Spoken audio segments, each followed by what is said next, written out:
சீர்காழி அருகே கடத்தி வரப்பட்ட அரிய வகை கடல் அட்டையை வனத்துறை அதிகாரிகள் பறிமுதல் செய்தனர்.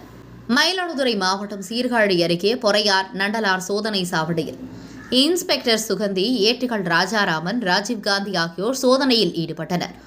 அப்போது அந்த வழியாக நாகப்பட்டினம் நம்பியார் நகர் துரைராஜ் மகன் மழலைமாறன் என்பவர் தரங்கம்பாடி கடல் பகுதியில் பிடிக்கப்பட்ட 40 கிலோ எடை கொண்ட 2 லட்சம் மதிப்பிலான அரிய வகை உயிரினமான கடல் அட்டை கடத்தி எடுத்து வந்தது தெரியவந்தது. இதனைத் தொடர்ந்து போலீசார் மழலைமாறனை கைது செய்து அவரிடம் இருந்த கடல் அட்டையை கைப்பற்றி சீர்காழி வனச்சரக அலுவலகத்தில் ஒப்படைத்தனர்.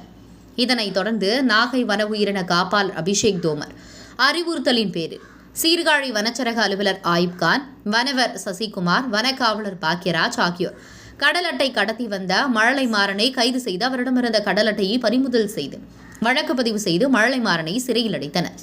உங்கள் பகுதியில் உடனுக்குடன் முக்கிய செய்திகள் உங்கள் விரல் நுனியில் காண எங்கள் தவசி நியூஸ் 24 சேனலை காண தவறாதீர்கள்.